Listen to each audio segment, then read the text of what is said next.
that boy, let me reply me again now. I dey text them and he be like 2 days wey reply me. He reply me coldly. I don't know me. Me I will be doing fine. Joe Kojo change. Joe Kojo change. Like where is the person Joe Kojo change for next month? He text him reply so. He say yeah. You look at you reply coldly. I just start getting me. I don't want that just select all that. If I chat with me again. If Joe Kojo change, Joe Kojo I text him reply.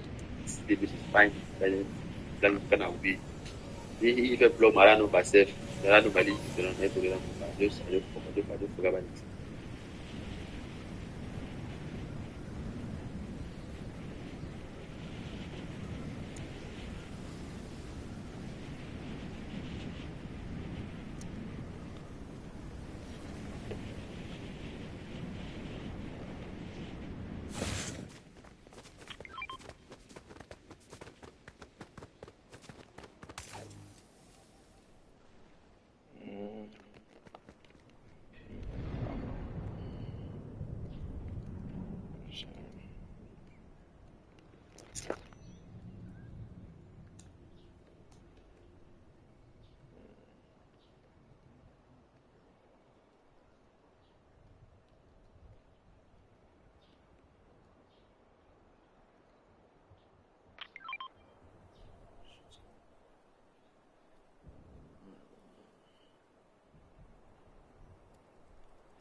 Mm.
Look up. Nigeria don't find where they go settle score with Cameroon. I swear Cameroon be enter but inside Nigeria. Take nation cup. Who go coach them? Okay. Bring mommy back to the ground like soft around. Then chest back, yeah. Get the baby back around. Tell mommy that we got in time, ain't got nobody moving on the back, yeah. We don't even want to talk the game like that, niggas fucking in the back. Yeah, I bet he got no time, trash my dead in the verse. Don't even let them touch on me.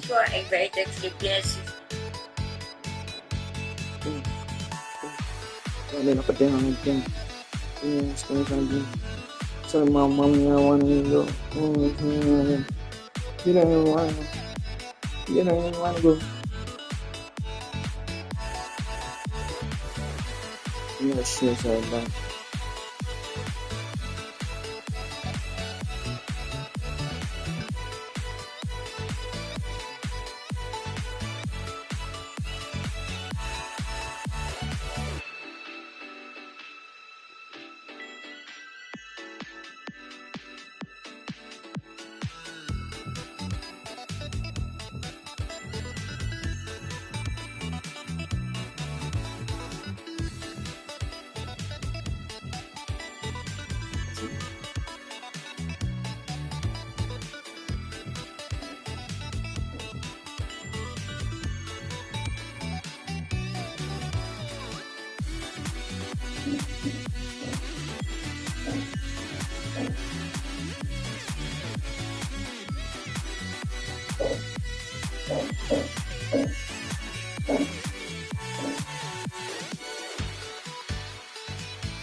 Yes.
I became one of those preaching the wall not to become evil, yo, that. Yeah, well, great.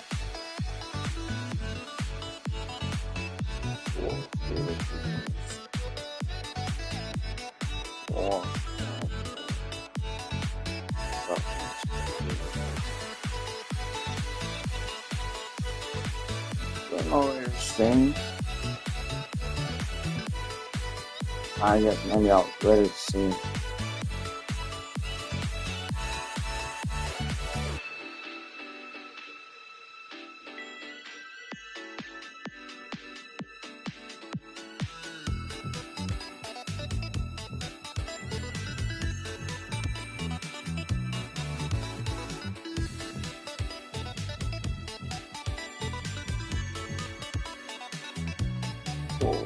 Nigga, I don't want to fuck this.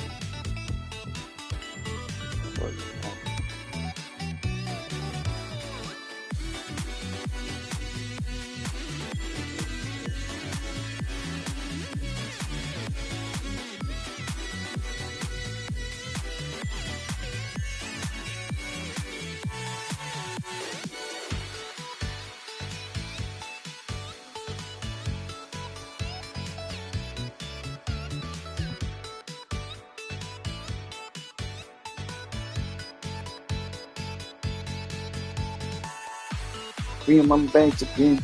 This shadow down again. Yeah, I'm even.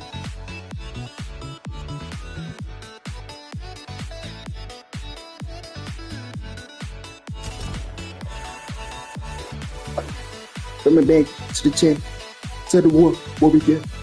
Three things. Every team. Very well. Mm-hmm.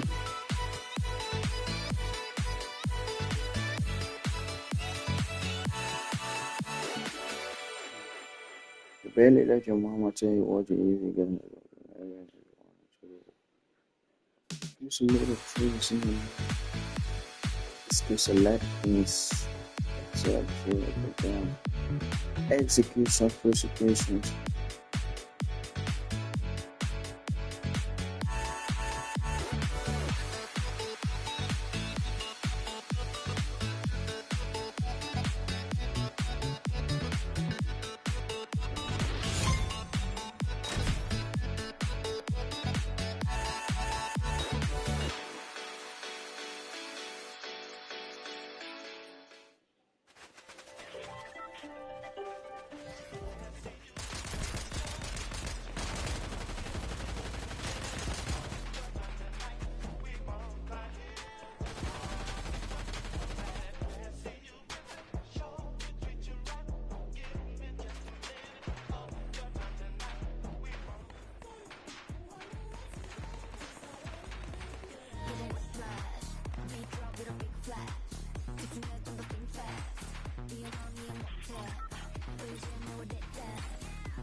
Oh, oh,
oh, oh,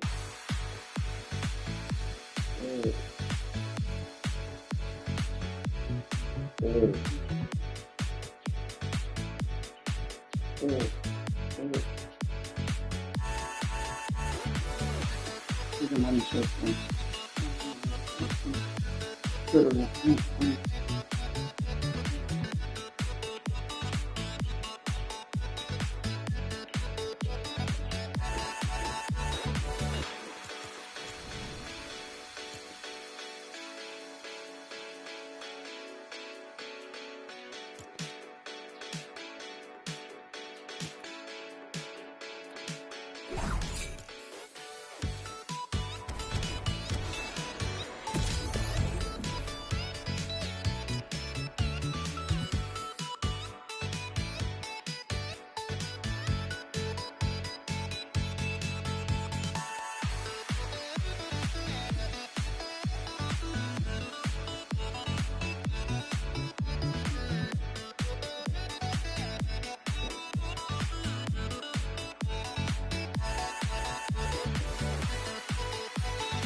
Super simple.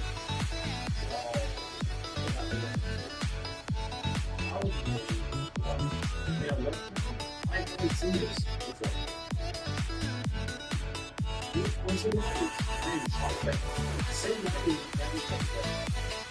So the take down the side. I have the privilege of having seen the knowledge as in the privilege to show you guys this one for a while. This is a thing really interesting webcams, but they're really trying to bridge that gap between DSLR and webcams. Because honestly, there's so many content creators and live streamers like myself that need a reliable camera to be on 24/7 with any of this distance from the So this is a company called Globally Live, and they are specialized in making live streaming equipment, albeit more professional live streaming equipment for big events, big companies, and video conferences and things like that. But if you dabble, and if you think about gaming and communication in general, they're just not dedicated specifically for that. So this is definitely something we have this. And there's a couple of interesting names for this video, but I think the biggest draw for a company that you might not know of is going to be the price. Like, is it worth it to buy? If you can flex a bit, you can company. Well, there's currently details at $100, which is really not bad for a 4K wide center. But you can get in that it's 4K 30 FPS, 60 FPS. The videos are recorded at 1440p, so it's either a upscale 1080p second box with 2 boxes. One is heavier than the other. The second box will find 2 of the boxes. 2 of the tiny boxes. What if you contain screen? That's tiny. The whole thing is metal, so it's awesome. And the bottom part here is screen.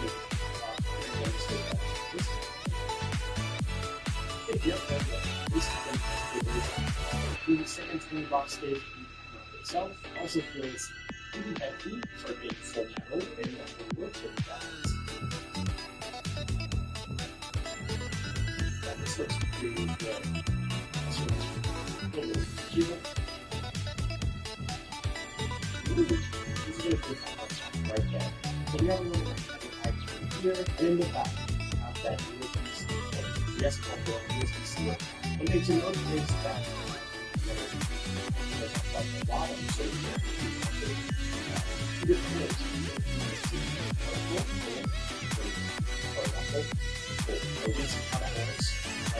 So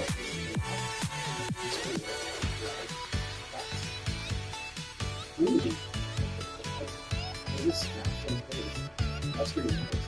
Let's say that I want to quickly move to vertical, and then looks like that. Super simple. Put that into it. So even when it's like this, you can make adjustments. That's fine. But of course, this whole thing, it pivots.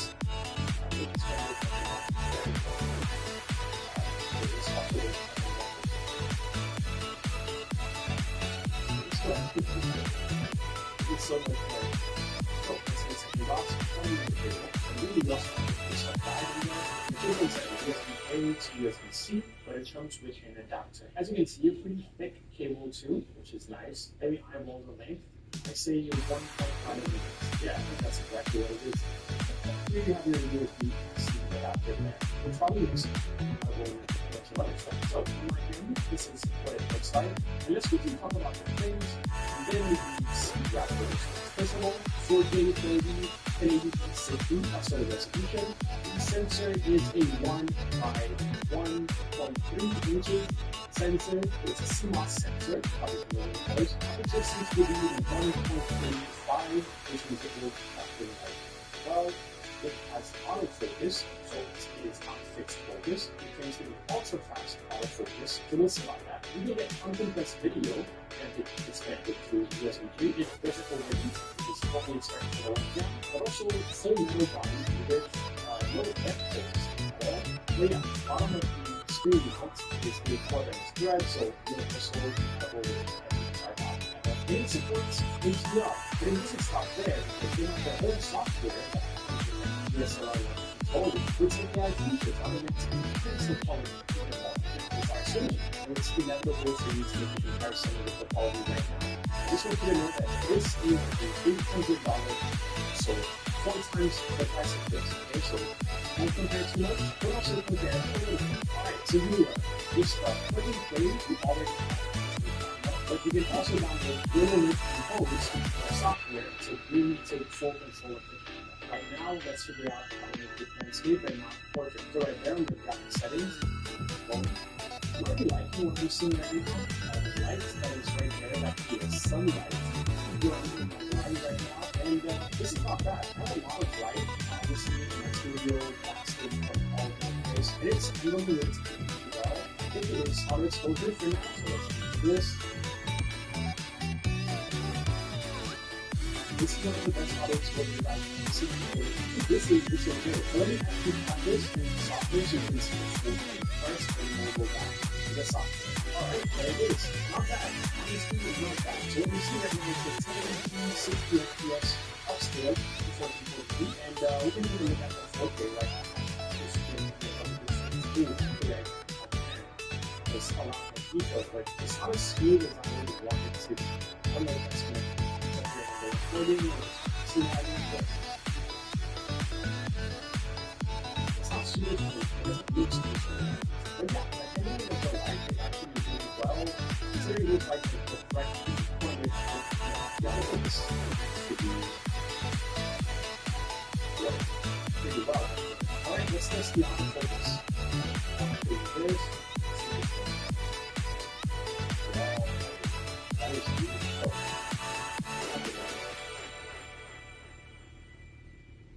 That's actually pretty impressive. I'm going to switch back to 1080p 60 just so, I don't know, just so it can look smoother. And let's play around with the settings. Alright, so image setting, we have sharpness. I'm going to step 10 right now. After that, put that down. Okay, that looks good. You still get a fair amount of detail. I would say something 0 is fine. But yeah, it is a lot. Maybe that's what we like, right? Contrast, we already have enough. Okay, my head is very dark right now. It's against 80 perfection. So, what is that? Again, they tend to have a lot of AI features. What?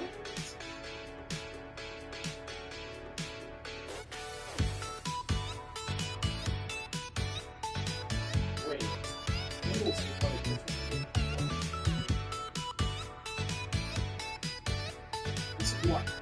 Focus, we have continuous autofocus, we have single autofocus, and all that. It's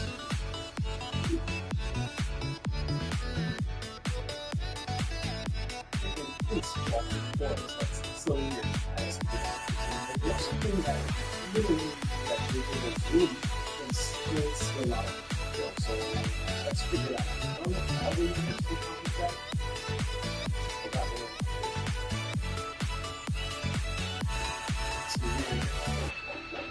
This is so weird. They were not kidding.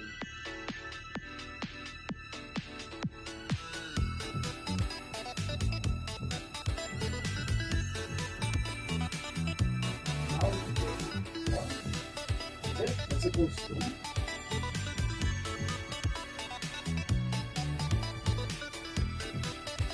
I don't know how to accomplish that, but yeah. You're right. AI is the winner. That is so weird. It's weird. spot with one login. Okay, login. Then you have to create an account. It's just you don't just like MLS is so like this. It requires pulling the screen before it use.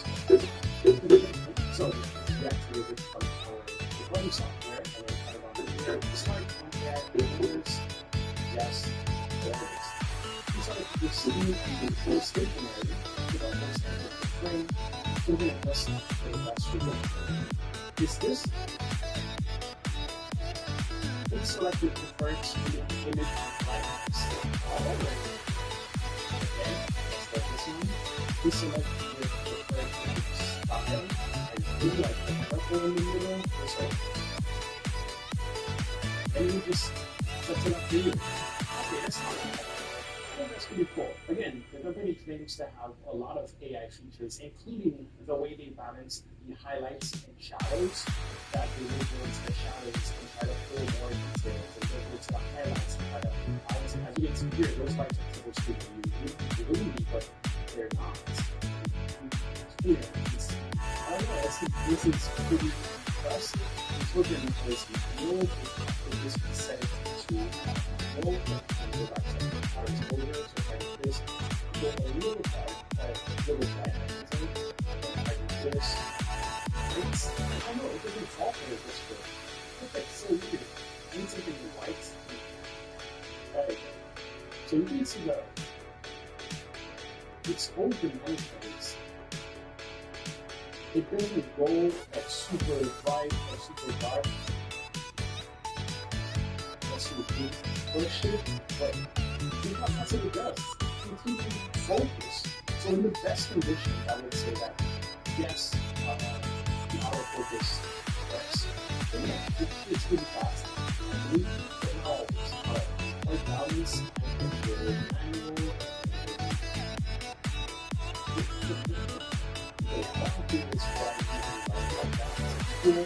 We have all of the different offsets, including one in Chinese, which I guess is the green offset of everybody. In a webcam, I haven't seen this before. This is like the most advanced white balance in webcam ever. You can also manually use it. We're doing grinding with work here, but we manually use so this is one that pushes the real life. Wow. Let's make this over real quick now.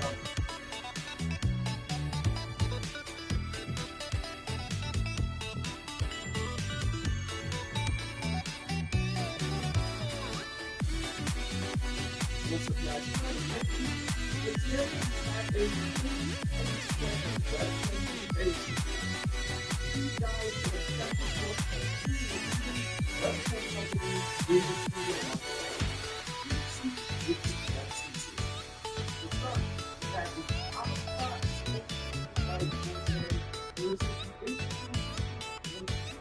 within smaller parts of outside.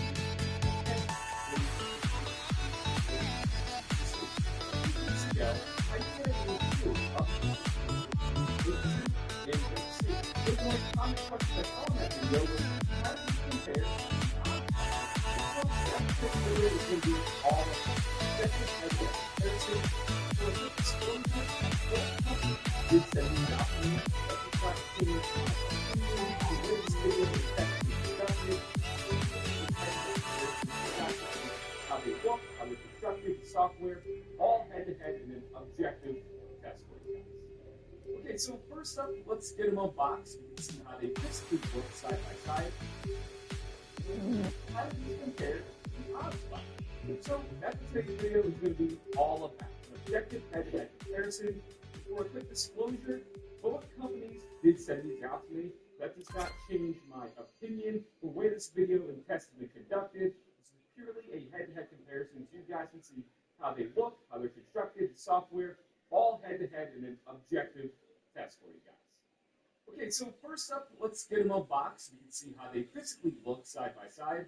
Starting with the Ozbot Meet 2 4K and the Insta 360 Link 2C.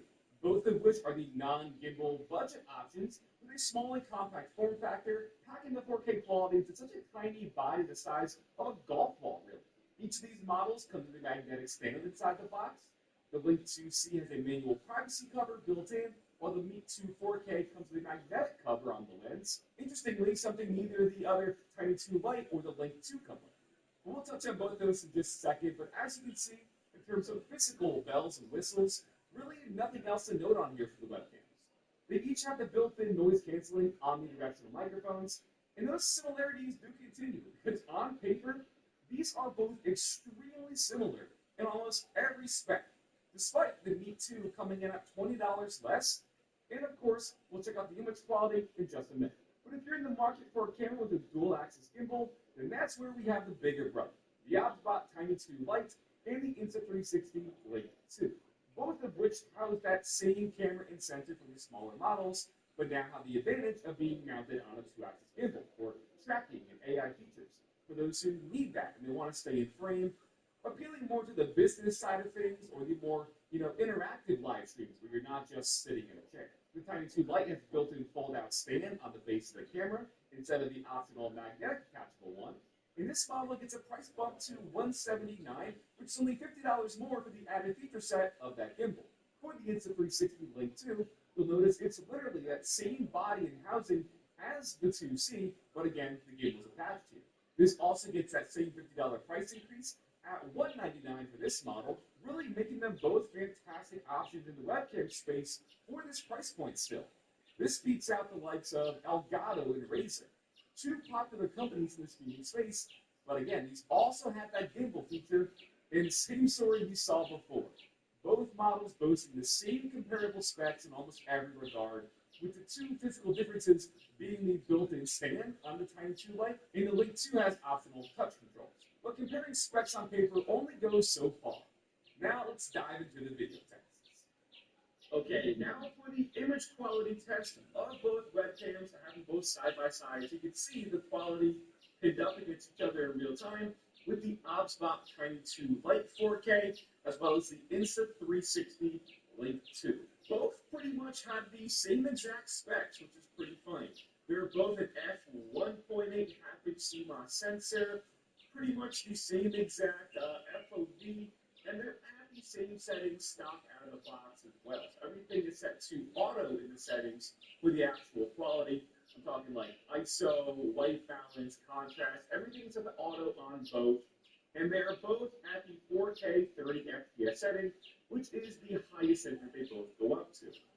And again, for them being so similarly spec, there is a pretty noticeable quality straight out of the box. The first thing that sticks out to me is I would say the ObsBot is a bit more natural looking overall.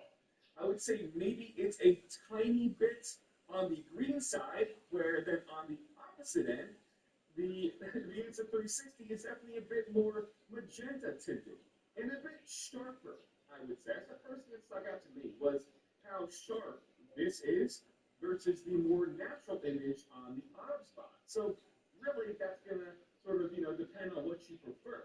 Just to give you an idea of what I mean, I can come up really close, and yes, this looks great. The keyword, natural. Then versus the Insta360, you can really get a fine look at my pores and my fine lines in my face because it is just so sharp. I do think all around, though, the ObsBot is the more just true-to-life, natural-looking webcam here. And again, the Insta360, you definitely benefit from a little bit more green to it. It just seems very magenta to me. Now, you can adjust these settings, like I said before, in their software. That's just the white balance. They don't have that green to magenta tint, which I think they both would benefit from.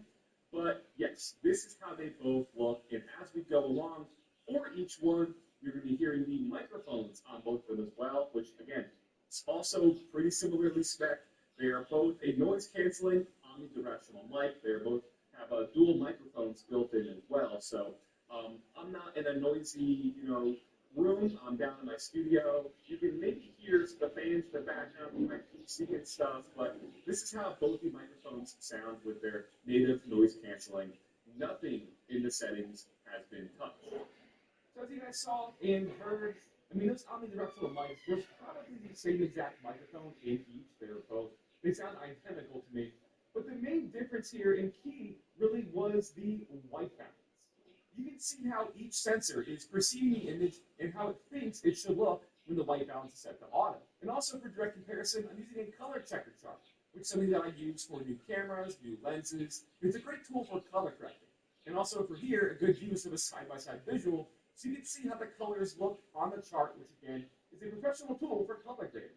And for what it's worth, if you want to see how the cams can look graded, so if you want to color correct for like a VOD or just like a recording, it can still look obviously even better when graded. And then lastly, just for another comparison before we move on, I want to do a little test of the minimal focal distance, which again, these are both very, very similar spec webcams. They are both 10 centimeters out of the box. So that means just about 4 inches is the minimal focal distance, which you can put something up to the webcam and it will nicely come in focus. Now, this does need to be in front of the face because if I have a face in the camera, you will see that it prioritizes the face. But on both webcams, very, very good when it comes to a quick adjustment right up to it out of the box. And yeah, so pretty much 4 inches, 10 centimeters, both are very good. Just like I said, make sure you prioritize having the actual product that you're demoing close to the webcam over the face, or else it will just focus on the face. But that is raw demo of the camera. It's not only about things complicated. It's not only about fights. Which stands for face detection autofocus. the only project is in that way to buy But not by no honestly. No, it's just one over the day. on your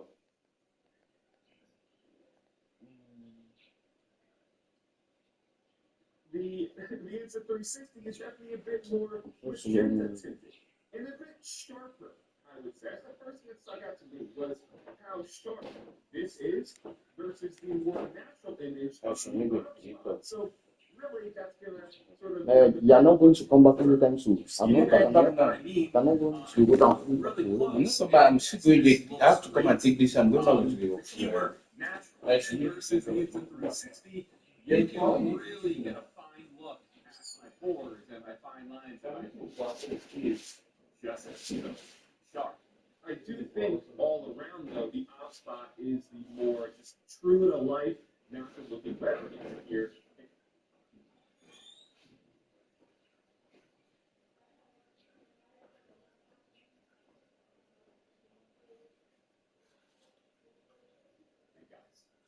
Okay, so first up, let's get them unboxed. We can see how they physically look side by side, starting with the Osbot Meet 2 4K and the Instant 360 Link 2C.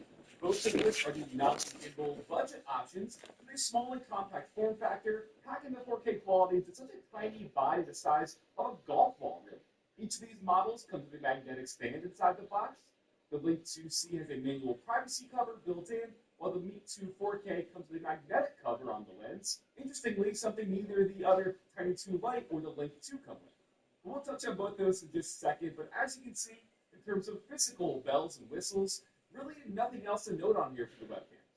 They each have the built-in noise-canceling omnidirectional microphones, and those similarities do continue, because on paper, these are both extremely similar in almost every spec, despite the Meet 2 coming in at $20 less.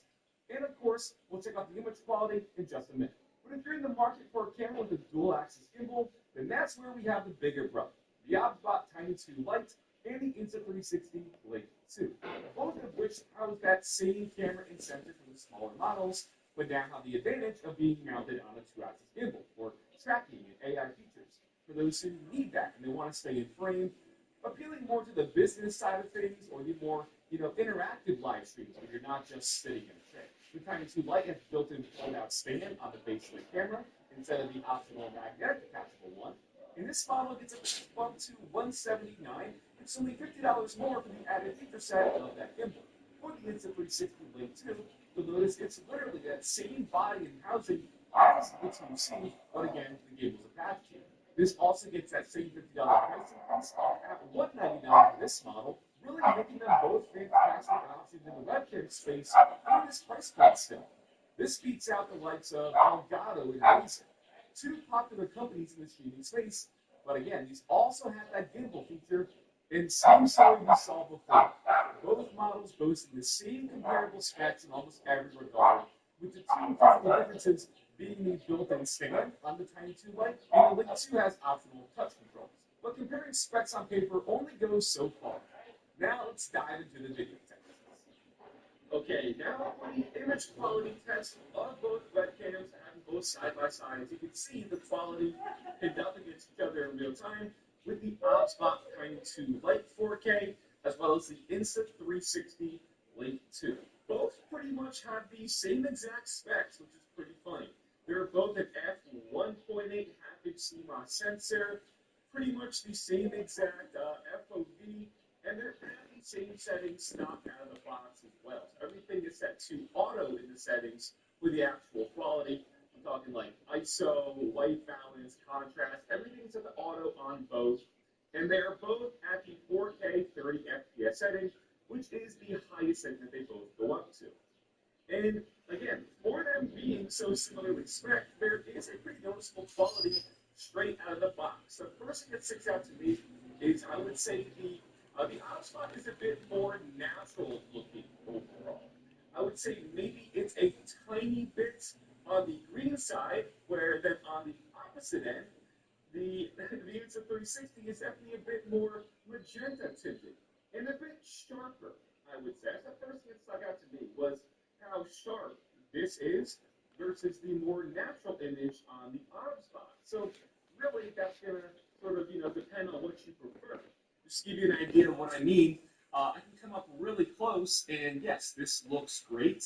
The key word, natural. Then versus the Insta360, you can really get a fine look at my pores and my fine lines in my face, because it is just so sharp. I do think all around, though, the OBSBot is the more just true to life, natural looking webcam here. And again, the Insta360 definitely benefits from a little bit more green, so it seems very magenta to me. Now, you can adjust these settings, like I said before, in their software, but that's just the white balance. They don't have that green to magenta tint, which I think they both would benefit from. But yes, this is how they both look, and as we go along, for each one, you're going to be hearing the microphones on both of them as well, which again, it's also pretty similarly spec. They are both a noise canceling omnidirectional mic. They both have dual microphones built in as well. So I'm not in a noisy, room. I'm down in my studio. You can maybe hear the fans in the background from my PC and stuff, but this is how both the microphones sound with their native noise canceling. Nothing in the settings has been touched. So as you guys saw and heard, those omnidirectional mics, they're probably the same exact microphone in each. They sound identical to me. But the main difference here and key really was the white balance. You can see how each sensor is perceiving the image and how it thinks it should look when the white balance is set to auto. And also for direct comparison, I'm using a color checker chart, which is something that I use for new cameras, new lenses. It's a great tool for color correcting. And also for here, a good use of a side-by-side visual, so you can see how the colors look on the chart, which again is a professional tool for color grading. And for what it's worth, if you want to see how the cams can look graded, so if you want to color correct like a VOD or just like a recording, they can still look obviously even better when graded. And then lastly, just for another comparison before we move on, I want to do a little test of the minimal focal distance, which again, these are both very, very similar spec webcams. They are both 10 centimeters out of the box. So that means just about 4 inches is the minimal focal distance, which you can put something up to the webcam and it will nicely come in focus. Now, this does need to be in front of the face, because if I have a face in the camera, you will see that it prioritizes the face. But on both webcams, very, very good when it comes to a quick adjustment right up to it out of the box. And so pretty much 4 inches, 10 centimeters, both are very good. Just like I said, make sure you prioritize having the actual product that you're demoing close to the webcam over the face, or else it will just focus on the face. But yeah, just just a quick little raw demo of the cams for you guys. You can see that head-to-head comparison. So both use PDAC, which stands for Face Detection Autofocus, and both very close at 10 centimeters, barely 4 inches. And they both did a really good job at being quick to detect that sudden shift of something being closer to the camera without like really visual focus hunting, which is key. Neither had an issue focusing up close and then shifting back to my face the second that an object wasn't right back in front of it. So very, very good autofocus on both. Now next up is going to be a quick look at their software. We're not going to go over every single thing, just a quick little run through with the Insta360 link controller and the OBSBot center. First up for Insta360 is their link controller software. Everything here pretty easy to use. You want to change your frame rate or resolution. All you have to do is click this little icon down here on the bottom where you see that. A little pop-up comes up letting you adjust resolution, frame rate, and ratio. If you want to go vertical as well. The preview is on by default when you load it up. You'll see why I mentioned that in just a few minutes. You have your all your AI, your tracking settings, some of the features here built in like whiteboard, your desk view, all you can enable with their gestures, touch controls, or just right here in the settings. But the main stuff, obviously over on the right side is going to be this panel here, or the gimbal on the Link 2 with your manual adjustments. You can make some presets. And then for the tracking settings, you can change when you have the tracking on, you want to focus on your head, half body, or the whole body. And an interesting thing here is the tracking speed. And this will come into play when we do the quick comparison test of the tracking. You can change it from quick, ordinary, and slow. Again, by default, I'm on ordinary, but you have that ability to adjust the tracking this for when you are walking around and how quickly the gimbal itself is, moving, keeping you in frame. From quick, ordinary, to slow. For your effects tab, like I said before, everything's been on this whole time, but adjust your exposure, autofocus, white balance, brightness, contrast, saturation, sharpness, HDR, anti-flicker, different color presets, background modes, makeup mode, different filters, but we're not going to touch on that stuff really. But this is mainly your color tab. Then the more tab is enabling which gestures you want to control. The auto mode, the audio mode, other settings like flipping, vertically or horizontally, muting and privacy mode. But again, everything is pretty much going to be done in the View tab where you have the control of the gimbal itself. So if you want to adjust the color, you go to the Effects tab, which you can do that. But for the direct comparison, everything, like I said 5 times now, auto. This is the Link controller software. Pretty easy to use, pretty simple. And then over to the OBSBot center. And one of the things you'll notice is there's no preview on. You do have to manually enable that and turn it on. Takes a quick little second, but then we're good to go. I feel like that should be on by default, just so you can obviously see yourself and how it looks without having to manually turn the preview on and off. Because for somebody who's not familiar with the software, there's a lot of little buttons and icons and things that might take you a minute or two to figure this out. So should be on by default.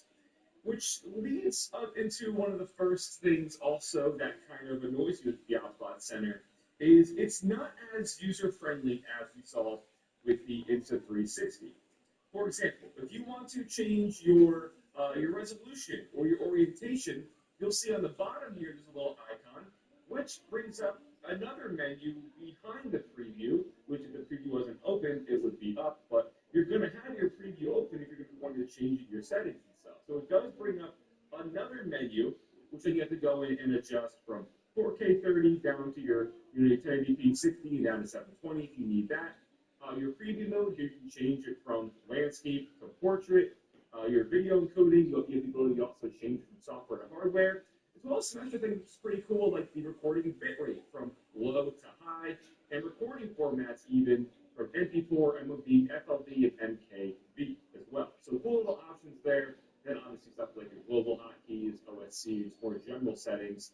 But pretty much I feel like everything in this output setting, especially your resolution and your orientation, should just be a quick adjustment without having to go into yet another menu. But over here on the console setting tab, this is where you have all your adjustments for the gimbal for your different tracking, from your normal tracking, upper body close, headless, if you just want your lower body in frame. Interesting that they have that.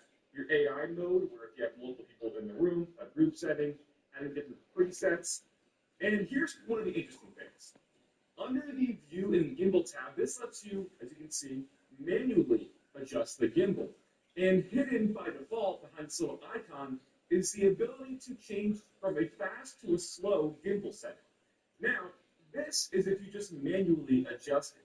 You'll notice that for the AI tracking, there is no manual adjustment of how fast or slow you want the gimbal to track you automatically, only for the manual adjustments. And this fast and slow doesn't carry over to the AI tracking as it is.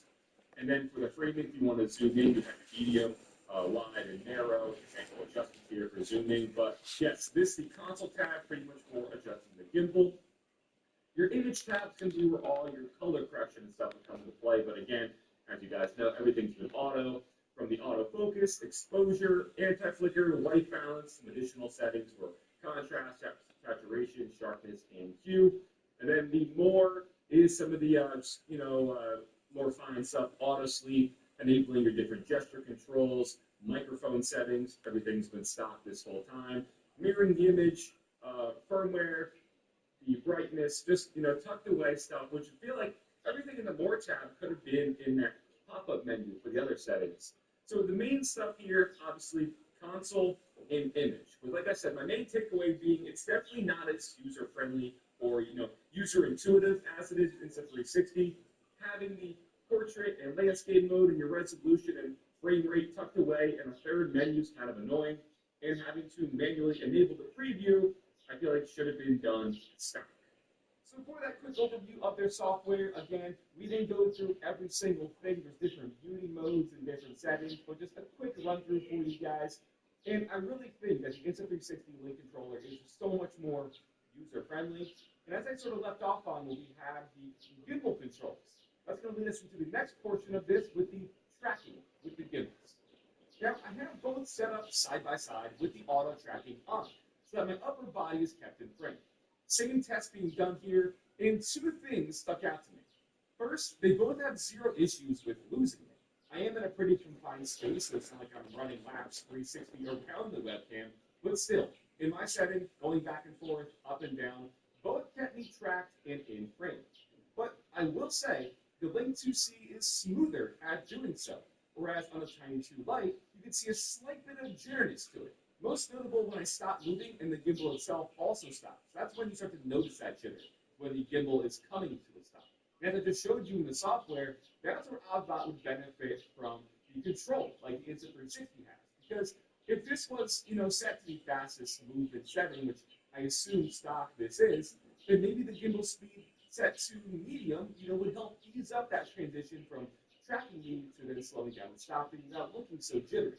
Again, they have that speed control for the manual gimbal mode, so I hope it's something they can just easily add in the future. And secondly, another thing that popped out was when doing these tests, the Link 2C's white balance here is much better versus when I was just sitting in front of it. Here it seems to be auto-balancing to the entire room instead of just me, the subject that was in front of the camera.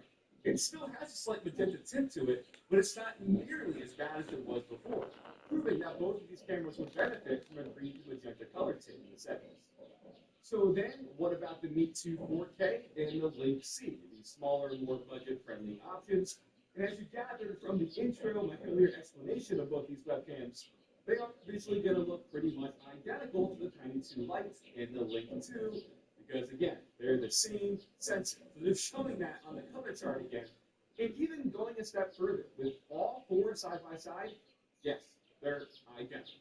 And while these are the compact non-gimbal model, they do have the ability to track you still, actually, by their auto framing feature. So as you move around, it will just zoom in up to 4 times digital zoom. It will be a digital pan in tracking to keep you in frame. Both are adjustable from the composition, from whether you want your head, upper body, or whole body to be tracked. But again, it's all done digitally. And all the models have the gesture control, so you can enable the tracking by putting your hand up or making an L to zoom. Whereas you see here, let the auto frame just take the wheel so your hand's up. So cool digital integration if you want that tracking feature, but since it is digital, you look at that slight quality loss as it zooms in to crop the image, but it's still more than usable in a pinch. So as we wrap up the physical side-by-side, there's still a few more features I want to touch on. One of the most popular filters people use is the artificial blur. The Insta360 is very good at giving a clean, natural natural-looking background blur, that's pretty convincing. Does a great job of not having like visual fraying to me. Really, some of the best fake digital bokeh I've seen. While Obsbot, on the other hand, handles this pretty poorly. With an entire visible outline around my body and face, where you can see that digital blur happening, which pretty much makes this unusable. It's like I'm in some Donnie Darko wormhole. Now for a low light test, both do pretty good. I am in a dark room here with just the light of my monitor in front of me. The exposure compensation set to auto on both. And really, if you're streaming and you don't have lights on, you are going to at least have your monitor there for sunlight. But yeah, both do pretty good, I'd say. Looks like to me the Obsbot is a bit darker overall, but there's still more than enough clarity. And for the Instant 360, the image is definitely a bit brighter. That also means there's more noise in the background. You can see that immediately like on the wall and stuff. But again, it's both set to auto compensation for the exposure. You can bump it if you do need more of that artificial light. Moving on, the Meet 2 4K has magnetic sides to the webcam, making it quick and easy to mount this if you want to stream vertically. And auto rotates the framing in the software, which is cool, where the Link 2C does not. Neither of the sides are magnetic here, just the bottom, kind of a head scratcher. And speaking of vertical orientation, for the Insta360 Link 2, this needs to be turned manually and then adjusted to portrait in their software, and it will auto-frame correct the orientation natively, while the Obsbot requires a bit more work. You do have to manually adjust the camera still, and the gimbal has to be on top. And changing the orientation to portrait in their software keeps the image at 16 by 9 still. So then, to fit the frame, you have to click the 90-degree rotation tool, which all just seems like 3 steps more than it needs to be. And lastly, for the more business professional side of streaming, 2 features that the Insta360 has that Obsbot does not is like a smart whiteboard mode. This lets the camera focus in and frame the image on a whiteboard, so it's fully in shot. Again, more for that work environment. And the desk view mode, which auto turns the gimbal downward so it's facing your desk, so like if you're demoing something in front of you, which also has a vertical correction slider, so you can adjust that even more so it's perfectly oriented flat. Okay, so at the end of the day, with those side-by-side comparisons done, a few things stuck out to me. First off, audio on both, very good. Although if you are the gamer, the streamer who's using this, you're probably not using the built-in camera, so you probably have your very own desktop microphone. But again, for the streamer in the working environment, for the business professional, they're probably going to be using these still more than fine. The biggest thing, though, I think really comes down to white balance. You saw such a stark visual difference from when the Insta360 was focusing just on me, where it was very, very magenta tinted, versus when I was doing the tracking test, where it was counting for the entire room, adjusting the auto balance there, and it looked much, much better. Not as magenta straight out of the box. Yes, you can adjust some of that with the manual controls, but for the sake of the auto settings here, you can see that magenta difference on Insta360, whereas the Obsbot looked so much more natural out of the box, with no settings needing to be adjusted or altered at all, which is very, very impressive. Now, also, all that being said, if you're looking for a webcam that's plug and play, you're a gamer, you want to sit down, have yourself in frame, in focus, I really think that the Meet 2 4K is a great, great pickup. The cheapest one on this list, cheaper than Insta360. Really good price for this. If you do want that tracking feature with the gimbal, and just because of the ability to adjust it in the software with the speed and the fact that it's not as jittery, the Insta360 Link 2, I think, has that slight edge. Now, it is, like I said before, more expensive than the Obsbot, so it's going to come down to really what you prefer. The image quality, I think, on here is still better, but the tracking on the gimbal here with the smoothness is better if you need that. Personally, for me, I don't know if there's going to be holiday deals and stuff, but you just can't overlook the price difference here with Obsbot being the cheaper, more affordable option, while still out of the box, I think, looking better. So, guys, that'll wrap it up. That's my take on it. I gave you the comparisons, the visuals, so you can have that objective side-by-side comparison. But again, more money in your wallet is always a good thing. If you want to check any of them out, I'll have all 4 models listed for you in the description down below. If you like this video, give it a big thumbs up, show your support. Feel free to follow me on all socials, @RandomFrankP. If If you haven't already, hit that subscribe button. Hope you enjoyed. Hope this helped you out. Have a good day.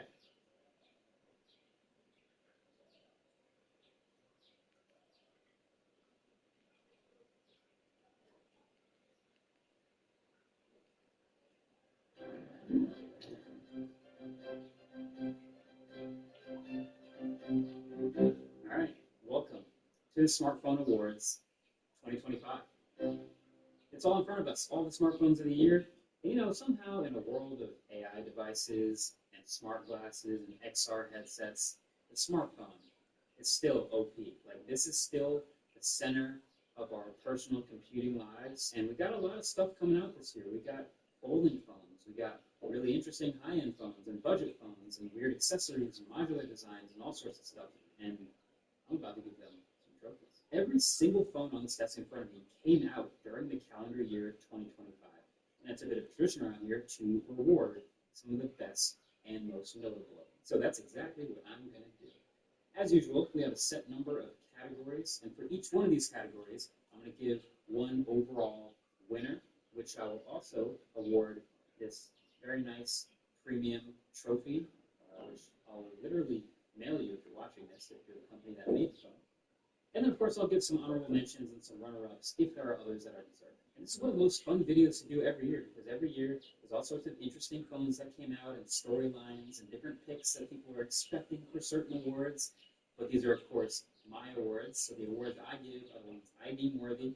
And without any further ado, let's just jump into it. First category, Best Big Phone.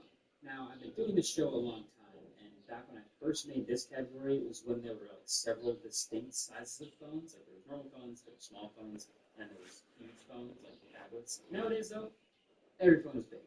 But that's not stopping me from still awarding the huge phone that makes the most of it. So if you're going to carry a gigantic phone in your pocket, you might as well make the most use of that space. A runner-up that I want to give at least a mention to is this one over here. This is the Oppo Find X9 Pro. This is a 6.8-inch screen size and packs in a huge triple camera system on the back, including a 200 megapixel telephoto sensor. There's a ton of RAM and storage, a custom button. They put the camera control in there from the iPhone. And there's a giant 7,500 milliamp hour silicon carbon battery, which is ridiculous. It's an awesome phone. It's very big, but not enough to win this award. The winner is going to go to this guy. This is the Xiaomi 17 Pro Max.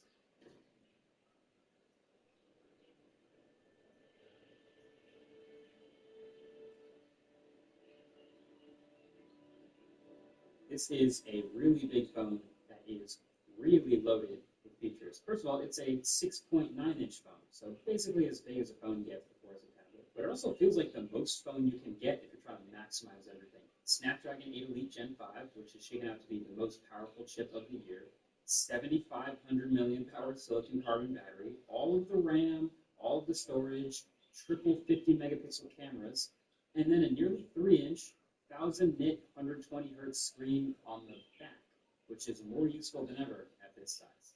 You can get notifications on it. It's your camera viewfinder.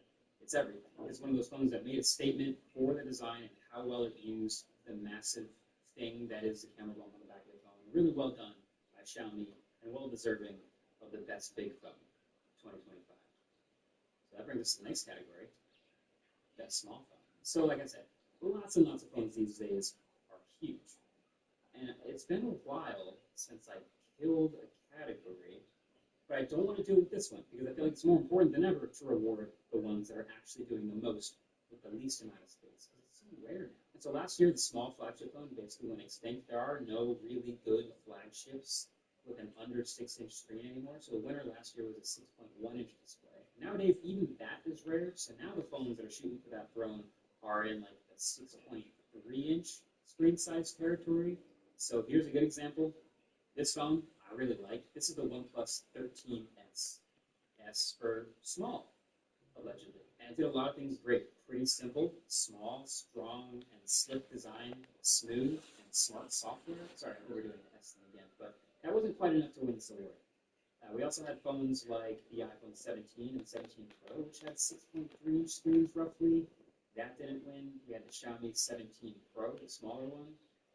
But, you know, I think it's about time to make a bit of a statement with this category, because if slab phones aren't going to do it, then I feel like we should reward the phone that's actually trying to do something to be smaller. And so the winner of the best small phone this year is this, the Samsung Galaxy Z Flip 7.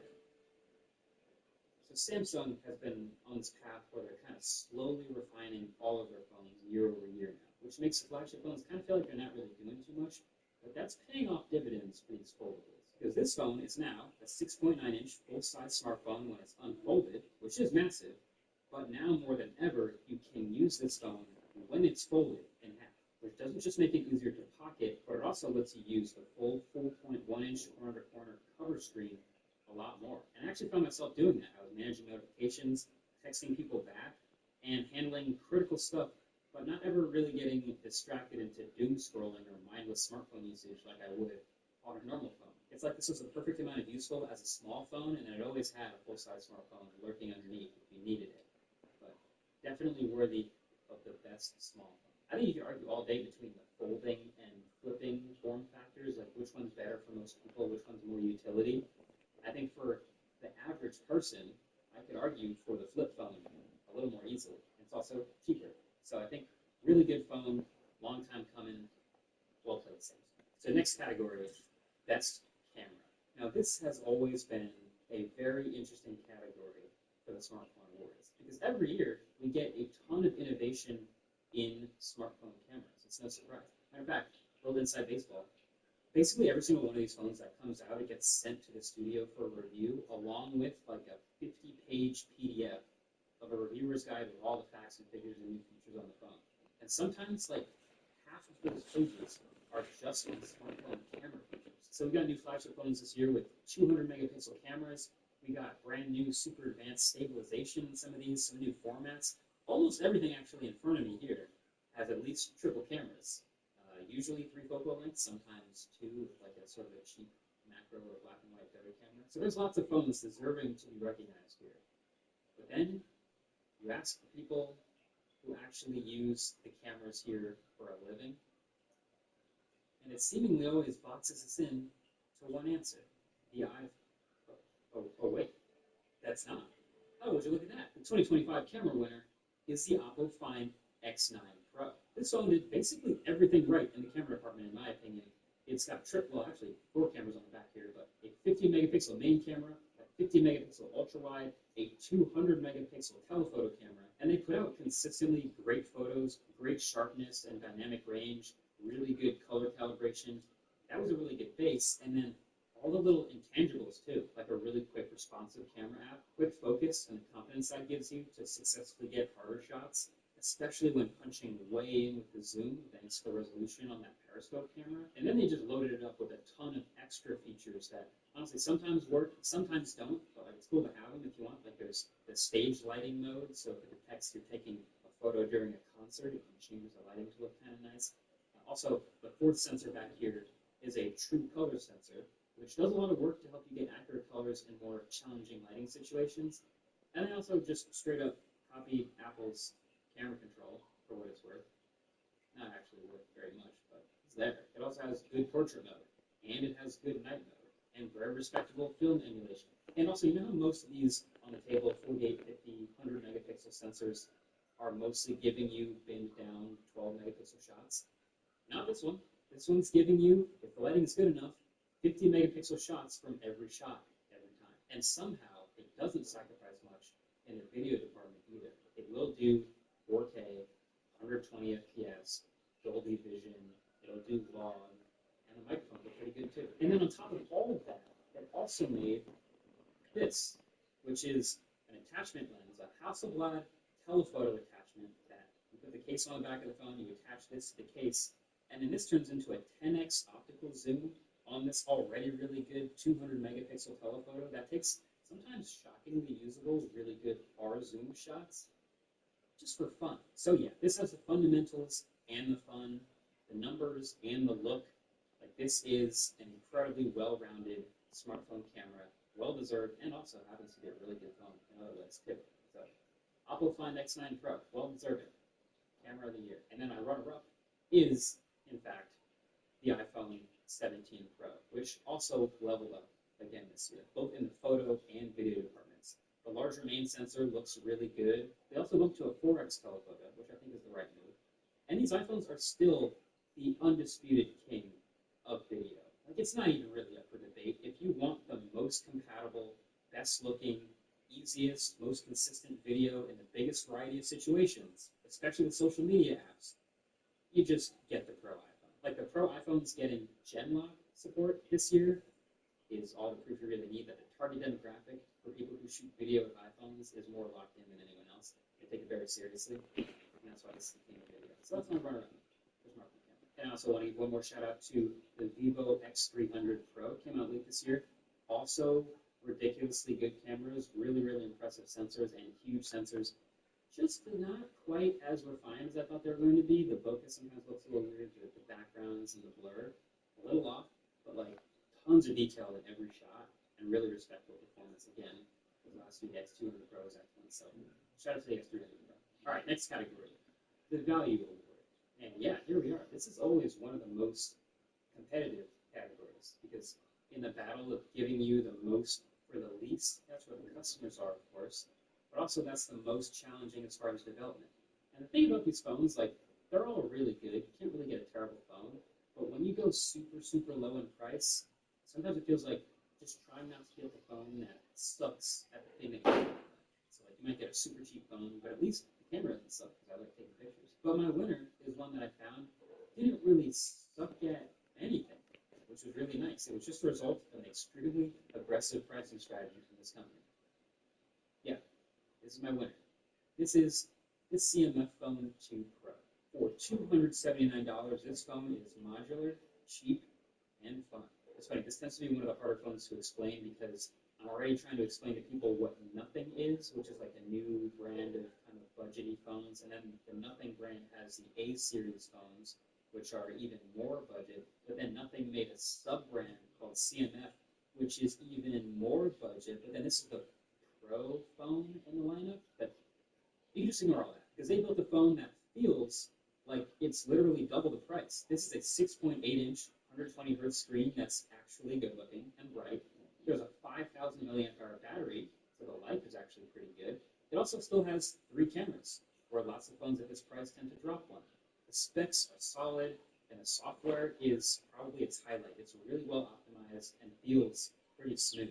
Plus, it's wrapped in this sort of fun design with some bright colors and some actually interesting attachable accessories to really make it your own. It's funny, I literally titled my review of this phone, Budget Phone of the Year, in May. So, some pretty intense foreshadowing there, but I'd say well-deserved. And nice trophy headed out to the folks over in London for that one. Now, I also want to give a shout-out to the Moto G Play. Maybe it's because Motorola is really not very good at flagships, but this phone feels as good as anything they've made, and that's a good thing. Like, it's got a huge screen, it's got a really, really big battery, decent cameras, decent software, headphone jack. This is one of the best phones under $200. It's like $180 right now, and will probably only drop from here. Very much worth it. And they've been killing it in this space for years, so this isn't a surprise. It's a really good option. Among all the competition in that price category, well done, Motorola. And also, Pixel 9a has got to be on anybody's list who's after a more compact option. A lot of these flagships are trying to feel like a flagship and have a huge screen. This is a 6.3-inch screen, and they did a lot of things. You can see that there isn't really any camera bump because it sort of filled it out and gave it a 300 milliamp hour battery and a great battery life as a result. Still great software from the Pixel, really good cameras on the back. So overall, if you're after something smaller, this is $499, but I've seen it listed as low as like $399. So shout out to the Pixel 9. And you know what? Shout out to the base iPhone 17 for finally stepping up to the plate and doing all the things that the base iPhone should. Flagship chip, really good cameras, great software obviously, but also the new ProMotion display, a massively upgraded selfie camera, some kind of sweet new colors. It's actually a good deal this time around. Sick. Love some good foreshadowing. All right, next category, best battery. Feels like we should just be marking this year down on our calendars or the history books, I guess. This is the year that smartphone batteries finally took a meaningful leap up.